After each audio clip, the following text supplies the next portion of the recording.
আমন্ত্রণ দীপ্ত সংবাদে আপনাদের সাথে আছি আমি ইয়াসমিন সুমনা। শুরুতেই বিআরবি কেবলস নিবেদিত সংবাদ শিরোনাম।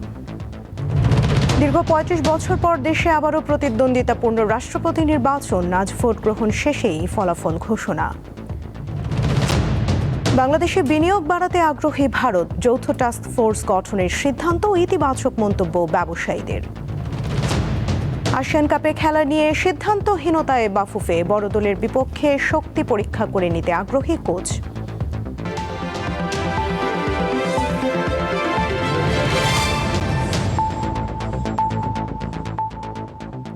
এবারে বিস্তারিত। ৩৫ বছর পর আবারও প্রতিদ্বন্দ্বিতাপূর্ণ রাষ্ট্রপতি নির্বাচনে ভোট হতে যাচ্ছে। জাতীয় সংসদের অধিবেশন কক্ষে আজ ভোট দেবেন সংসদ সদস্যরা। এবারের নির্বাচনে প্রতিদ্বন্দ্বিতা করছেন বিএনপির প্রার্থী মির্জা ফখরুল ইসলাম আলমগীর এবং জামায়াতে ইসলামীর নেতৃত্বাধীন ১১ দলীয় ঐক্যের প্রার্থী অলি আহমদ। দুপুর ২টা থেকে বিকেল ৫টা পর্যন্ত বিরতিহীন চলবে ভোট গ্রহণ। দেশে সবশেষ ১৯৯১ সালে রাষ্ট্রপতি পদে ভোট হয়। এরপর থেকে ৭ জন রাষ্ট্রপতি ক্ষমতাসীন দলের একক প্রার্থী হিসেবে বিনা প্রতিদ্বন্দ্বিতায় নির্বাচিত হন। বিরোধী দল কোনো প্রার্থী দেয়নি। এবার বিরোধী দল থেকে প্রার্থী দেওয়ায় ৩.৫ দশক পর রাষ্ট্রপতি পদে সরাসরি প্রতিদ্বন্দ্বিতাপূর্ণ ভোট হতে যাচ্ছে। এজন্য সংসদ ভবনে বসানো হয়েছে ব্যালট বাক্স। নির্বাচনে জাতীয় সংসদের ৩৪৯ জন সংসদ সদস্য ভোটার। শারীরিক অসুস্থতা ও ব্যক্তিগত কারণ দেখিয়ে গত ২৪ জুলাই দেশের ২২তম রাষ্ট্রপতি মোহাম্মদ শাহাবুদ্দিন পদত্যাগ করেন। এরপর স্পিকার হাফিজউদ্দিন আহমদ ভারপ্রাপ্ত রাষ্ট্রপতির দায়িত্ব গ্রহণ করেন। ২০ আগস্ট নির্বাচন কমিশন ২৩তম রাষ্ট্রপতি নির্বাচনের তফসিল ঘোষণা করে। ভোট গ্রহণের তারিখ ও সময় হচ্ছে ২০ আগস্ট বৃহস্পতিবার। রাষ্ট্রপতি পদে প্রতিদ্বন্দ্বিতা করছেন দেশের দুই শীর্ষ ও প্রবীণ রাজনীতিক। জাতীয়তাবাদী দল বিএনপির পক্ষে মির্জা ফখরুল ইসলাম আলমগীর এবং জামায়াতে ইসলামীর নেতৃত্বাধীন ১১ দলীয় ঐক্যের প্রার্থী হয়েছেন অলি আহমদ। ১১ দলীয় ঐক্যের ৯০ জন সংসদ সদস্য থাকলেও ২/৩ সংখ্যাগরিষ্ঠতা রয়েছে বিএনপির। এছাড়া সংবিধানের ৭০ অনুচ্ছেদ অনুযায়ী দলের বাইরে ভোট দেওয়ার সুযোগ না থাকায় মির্জা ফখরুল ইসলাম আলমগীরের জয় অনেকটা নিশ্চিত। নির্বাচনে সংসদ সদস্যদের আইডি কার্ড সাথে রাখা সহ বেশ কিছু নিয়ম মেনে চলতে হবে। চালানো যাবে না নির্বাচনী প্রচারণা। ভোট গ্রহণ শেষ হওয়ার পরই গণনা শুরু হবে। প্রাপ্ত বৈধ ভোট গণনা শেষে সর্বাধিক ভোট পাওয়া প্রার্থীকে বিজয়ী ঘোষণা করবেন নির্বাচন কর্মকর্তা। পরে নির্বাচন কমিশন থেকে ফলাফলের গেজেট প্রকাশ করা হবে। লাবণী গুহ, দীপ্ত সংবাদ, ঢাকা। লেনদেনে বাংলা কিউআর বাধ্যতামূলক করার পর গত ১ মাসে মার্চেন্ট ও গ্রাহক উভয় পক্ষের আগ্রহ ও আস্থা বেড়েছে। সেই সঙ্গে বেড়েছে লেনদেন। আর এই ব্যবস্থায় যুক্ত হয়েছে ৩৭টি ব্যাংক ও এমএফএস প্রতিষ্ঠান। চালুর পর প্রথম ৪০ দিনেই লেনদেন হয়েছে ২,০০০ কোটি টাকার বেশি। বাংলা কিউআর নিয়ে ধারাবাহিক প্রতিবেদনের দেখুন শেষ পর্ব। ২০২৩ সালে আন্তঃব্যাংক কোডভিত্তিক লেনদেন নিষ্পত্তির ব্যবস্থা চালু করে বাংলাদেশ ব্যাংক। আর গত ১ জুলাই থেকে সব প্রতিষ্ঠানের কোডভিত্তিক লেনদেন বাংলা কিউআর প্রতিস্থাপন বাধ্যতামূলক করে কেন্দ্রীয় ব্যাংক। এই নগদ টাকা প্রিন্ট করতে, স্টোর করতে, ট্রান্সপোর্ট করতে এবং এই যে পাহারা দিয়ে রাখতে, এখানেও বছরে ২০,০০০ কোটি টাকা খরচ আছে। তো সেখানে আমাদের এই কিউআর ব্যবস্থা আমাদেরকে এই টাকার ব্যবহারের থেকে, নগদ টাকার ব্যবহারের থেকে অনেকটা সরিয়ে আনবে এবং ডিজিটাল পেমেন্ট লেনদেনকে উৎসাহিত করবে। বর্তমানে ৪২টি ব্যাংক ও এমএফএস প্রতিষ্ঠানের অ্যাপস ভিত্তিক লেনদেন সুবিধা রয়েছে। প্রতিটির কিউআর কোড না থাকলেও প্রতিষ্ঠানের অ্যাপে বাংলা কিউআর আইকন যুক্ত করতে নির্দেশ দিয়েছে বাংলাদেশ ব্যাংক। এ ব্যবস্থায় এখন পর্যন্ত যুক্ত হয়েছে ৩৭টি ব্যাংক ও এমএফএস প্রতিষ্ঠান। বাংলাদেশ ব্যাংক একটা ইউনিক কিউআর জেনারেট করলো, যেই কিউআরটা স্ক্যান করে যে কোনো কাস্টমারই তার পেমেন্ট দিতে পারবে। দ্যাট ইজ রকেটের, বিকাশের, তারপর নগদের। শুধু তাই না, আপনি কোনো একটা ব্যাংকের অ্যাপসের মাধ্যমে পেমেন্ট করতে চাচ্ছেন, আপনি পূবালী ব্যাংকের গ্রাহক, আপনি পূবালী ব্যাংকের অ্যাপসটা মোবাইল ওপেন করবেন, কিউআর স্ক্যান করবেন, পেমেন্ট হয়ে যাবে। এই জন্য বাংলা কিউআর দিয়েছে যে বাংলা মানে এই সারা বাংলা, এই বাংলাদেশ, এই বাংলাদেশের জন্য একটা ইউনিক কিউআর থাকবে। অপরাধমূলক লেনদেন রোধ, রাজস্ব আয় বাড়ানো, সময়, খরচ ও ঝুঁকি কমাতে বিশ্বের অনেক দেশই ক্যাশলেস লেনদেনে চলে গেছে। কারণ হিসেবে বলা হচ্ছে এ ব্যবস্থায় কর ফাঁকি দেওয়া প্রায় অসম্ভব। এখানে স্বচ্ছতা আছে, এখানে জবাবদিহিতা কিছু লাগতেছে না, স্বচ্ছ, transparent, everything will be transparent. Even এই যে কেউ যদি বলে যে আপনি ওখানে পেমেন্ট করেছেন, ট্যাক্স দেন নেই, ভ্যাট দেন নেই, এগুলো সব রেকর্ডেড হয়ে যাচ্ছে এটাতে। আগামী 1 অক্টোবর থেকে বাংলাদেশ ব্যাংকের নির্দেশ অনুযায়ী বাংলা কিউআর কোড দিয়ে লেনদেনে কোনো মার্চেন্ট চার্জ থাকবে না।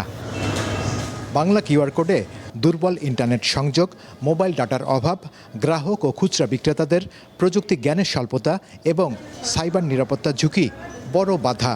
এসব বাধা মোকাবেলা করে বাংলা কিউআর কোডকে সামনে এগিয়ে নিতে হবে। শাহরিয়ার ইমন, দীপ্ত সংবাদ, ঢাকা।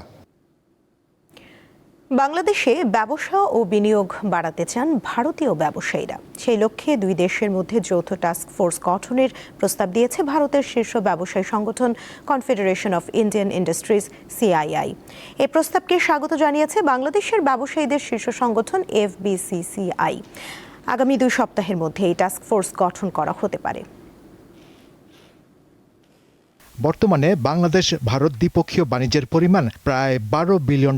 বাংলাদেশ থেকে রপ্তানি প্রায় $2 বিলিয়ন মতো। বিপরীতে ভারত থেকে আমদানি প্রায় $9 থেকে $10 বিলিয়ন সমপরিমাণ। এই অবস্থায় দুই দেশের ব্যবসায়িক সম্পর্ক আরও গতিশীল করতে সম্প্রতি স্বাস্থ্য, প্রযুক্তি, অবকাঠামো ও সৌরশক্তি খাতে দুটি নতুন বিজনেস টু বিজনেস যৌথ টাস্ক ফোর্স গঠনের প্রস্তাব দেওয়া হয়েছে। এর মধ্যে একটি অবকাঠামো খাতে বেসরকারি বিনিয়োগ ও সরকারি বেসরকারি অংশীদারিত্ব বা PPP উন্নয়নে এবং অন্যটি semiconductor, green hydrogen, battery storage ও ডেটা সেন্টারের মতো ভবিষ্যৎমুখী শিল্পে সহযোগিতা বিষয়ক। সম্প্রতি FBCCI কার্যালয়ে দ্বিপাক্ষিক বৈঠকে এসব বিষয়ে আলোচনা হয়, যা নিয়ে ইতিবাচক মনোভাব দেখান এই ব্যবসায়ী নেতা। AI ইন্ডাস্ট্রি, সেমিকন্ডাক্টর, তারা এরকম 7-8টা ইন্ডাস্ট্রির কথা বলেছেন। জ্বালানির উপর নির্ভরশীলতা তুলনামূলকভাবে অনেক কম।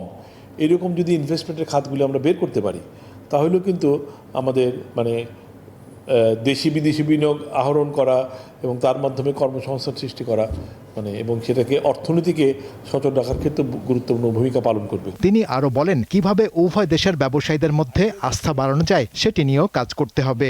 সংলাপ না বাড়াতে পারলে ব্যবসার ক্ষেত্রে বিদ্যমান সমস্যা কমবে না। আমরা এই টাস্কফোর্সটা ব্যুরোক্রেসির এই লাল ফিতায় প্রথমেই আটকা পড়ে যাক, সেটা আমরা চাচ্ছি না।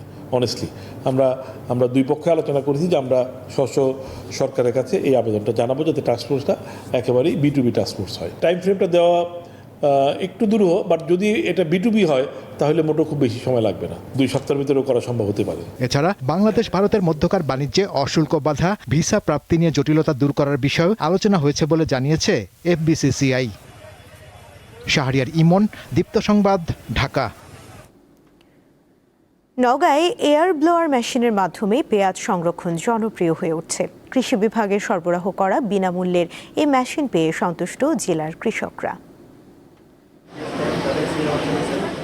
পেঁয়াজ একটি পচনশীল সবজি, যে পেঁয়াজটি যথাযথভাবে সংরক্ষণ করা না গেলে পেঁয়াজটা অনেক সময় উৎপাদনের পরে নষ্ট হয়ে যায়, পচে যায় এবং আপৎকালীন সময়ে বাজারে এই পেঁয়াজ সংকটের কারণে পেঁয়াজ সংরক্ষণের জন্য প্রাকৃতিক উপায়ে এয়ার ফ্লো মেশিনের মাধ্যমে পেঁয়াজটি সংরক্ষণের পদ্ধতি বর্তমানে জনপ্রিয় হয়ে উঠেছে। পেঁয়াজ লাগাই বা আমরা লাগাই, প্রতিবারে পেঁয়াজ রাখা যায় না, কিছুদিনের মধ্যে নষ্ট হয়ে যায়। কৃষি অফিস থেকে এই মেশিনটা পাওয়ার জন্যই আমাদের মনে করো পেঁয়াজটা আমরা সংরক্ষণ করে রাখি, এখন মোটামুটি ভালো আছে। আশা করা হচ্ছে পরে ফল ভালো পাওয়া যাবে। আর এখানে প্রায় 250 মণ পেঁয়াজ আমি রাখছি, এখন পর্যন্ত আল্লাহর মধ্যে ভালো আছে। তো বর্তমানে যে বিদ্যুতের সমস্যা, এটাতে একটু প্রবলেম হচ্ছে।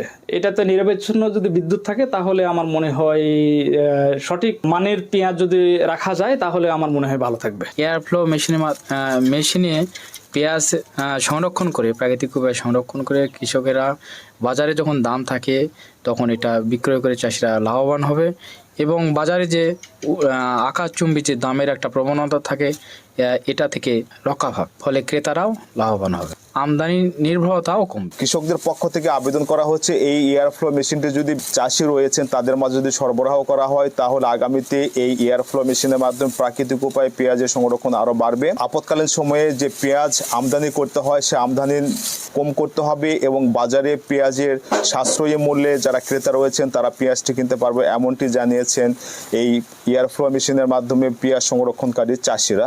মোহাম্মদ আব্দুর রউফ, দীপ্ত নিউজ, নওগাঁ। খুলনায় স্বল্প সময়ের ব্যবধানে দুর্বৃত্তদের গুলিতে মঞ্জুরুল ইসলাম ও নাজমুল ইসলাম নামের দুই যুবক নিহত হয়েছেন। বুধবার সন্ধ্যায় হত্যাকাণ্ডের ওই দুইটি ঘটনা ঘটে।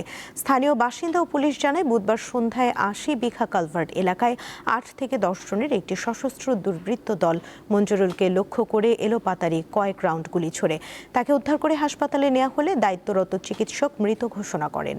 ওই ঘটনার কিছুক্ষণ পরে একই এলাকায় নাজমুল নামের অপর এক তরুণকে লক্ষ্য করে গুলি চালায় দুর্বৃত্তরা, যার ফলে তারও মৃত্যু হয়।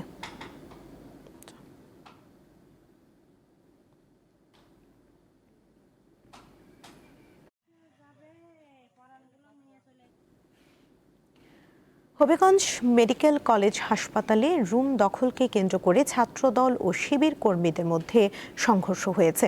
এতে দুই পক্ষের অন্তত ১৫ জন আহত হন। পুলিশ জানায় গত রাত ২টার দিকে রুম দখল নিয়ে ছাত্রদল নেতা তাশরিফ আহমেদের সঙ্গে শিবির কর্মী আকিবের বাগবিতণ্ডা হয়। এর জেরে দুই ছাত্র সংগঠনের কর্মীদের মধ্যে সংঘর্ষ বাধে। খবর পেয়ে পুলিশ ঘটনাস্থলে পৌঁছে পরিস্থিতি নিয়ন্ত্রণে আনে। আহতদের মধ্যে ৫ জনকে সিলেট ওসমানী মেডিকেল কলেজ হাসপাতালে পাঠানো হয়।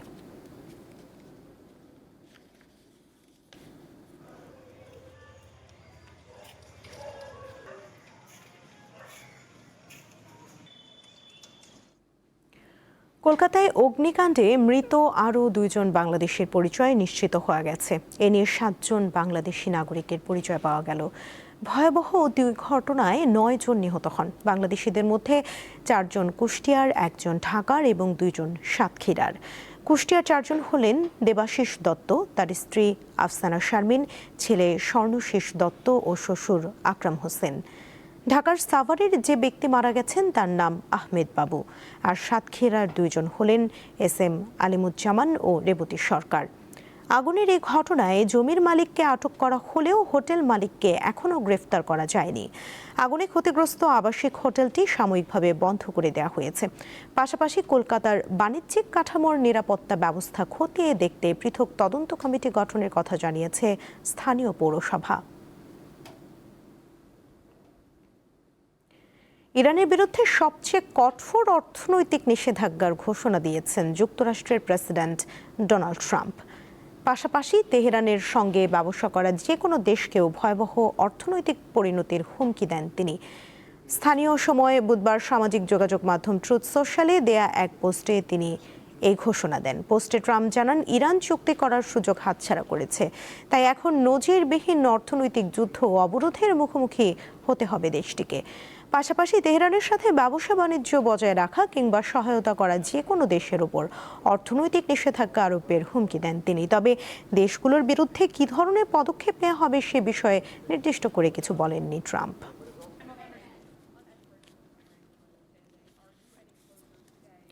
খেলার খবর। ফিফা এশিয়ান কাপে অংশগ্রহণ নিয়ে সিদ্ধান্তহীনতায় বাংলাদেশ ফুটবল ফেডারেশন। বিশ্ব ফুটবলের সর্বোচ্চ সংস্থার কাছ থেকে পাওয়া প্রস্তাবের বিপরীতে বাফুফে সম্মতি দিলেও শেষ পর্যন্ত অংশগ্রহণ করবে কিনা তা এখনও অস্পষ্ট। দক্ষিণ পূর্ব এশিয়ার দেশগুলোকে নিয়ে আগামী ২৪ সেপ্টেম্বর প্রথমবারের মতো মাঠে গড়াতে যাচ্ছে ফিফা এশিয়ান কাপ। ভারত নাম প্রত্যাহার করায় খেলার সুযোগ পেয়েছে বাংলাদেশ। ফুটবলের নিয়ন্ত্রক সংস্থা ফিফা এরই মধ্যে বাফুফের কাছে সেপ্টেম্বর উইন্ডোর পরিকল্পনা নিয়ে জানতে চেয়েছে। তবে বিষয়টি নিয়ে এখনও নিজেদের অবস্থান স্পষ্ট করেনি বাফুফে। লুফে নিতে পারিনি তা সেটা ঠিক না, আমরা লুফে নেই তা না, লুফে নিচ্ছি, কিন্তু এখন আমাদের পুরোপুরি সিদ্ধান্তটা আসে নাই। ফিফার আপগ্রেড তো এখন আমাদের কাছে নাই, আমরা জানাবার পর তারপর আবার ফিফা আমাদেরকে করবে।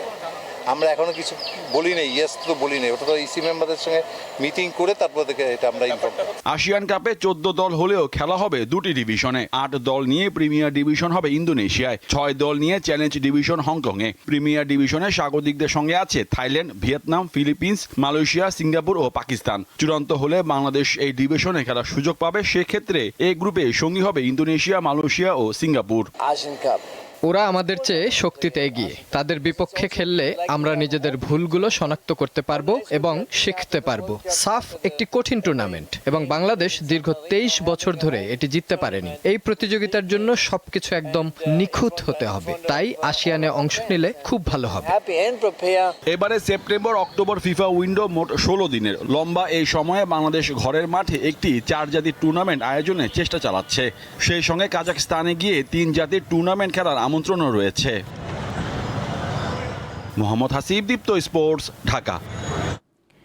যুক্তরাষ্ট্রের মেজর লিগ সকারে ফিলাডেলফিয়া ইউনিয়নের বিপক্ষে 2-2 গোলে ড্র করেছে ইন্টার মিয়ামি। ম্যাচের 11তম মিনিটে ইন্ডিয়ানা ভাসেলের গোলে এগিয়ে যায় ফিলাডেলফিয়া। তবে মাত্র 10 মিনিট পর ড্যানিয়েল পিন্টারের গোলে সমতা ফেরায় মিয়ামি। এরপর 26তম মিনিটে মিয়ামিকে 2-1 ব্যবধানে এগিয়ে দেন লিওনেল মেসি। দ্বিতীয়ার্ধে 58তম মিনিটে নীল পিয়েরের গোলে আবারও সমতায় ফেরে ফিলাডেলফিয়া। শেষ পর্যন্ত আর কোনো গোল না হলে ড্র নিয়েই মাঠ ছাড়ে দুই দল।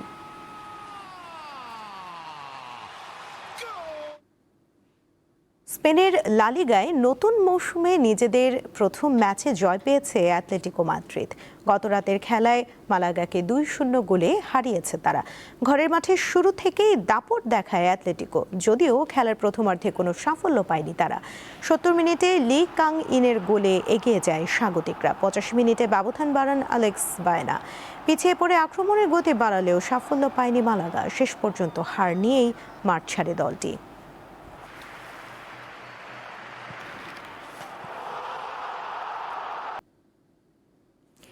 দীপ্ত সংবাদ শেষ করার আগে বিআরবি কেবলস নিবেদিত সংবাদ শিরোনামগুলো জানিয়ে দিচ্ছি আরও একবার।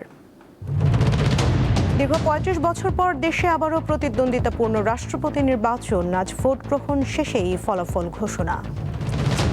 বাংলাদেশে বিনিয়োগ বাড়াতে আগ্রহী ভারত। যৌথ টাস্ক ফোর্স গঠনের সিদ্ধান্ত, ইতিবাচক মন্তব্য ব্যবসায়ীদের। আসিয়ান কাপে খেলা নিয়ে সিদ্ধান্তহীনতায় বাফুফে। বড় দলের বিপক্ষে শক্তি পরীক্ষা করে নিতে আগ্রহী কোচ। এই ছিল এখনকার মতো। পরবর্তী সংবাদ বেলা 12টায় দেখার আমন্ত্রণ রইল। এছাড়া আরও তথ্য পেতে যুক্ত থাকুন দীপ্ত ডিজিটাল প্ল্যাটফর্মের সাথে। ধন্যবাদ সবাইকে।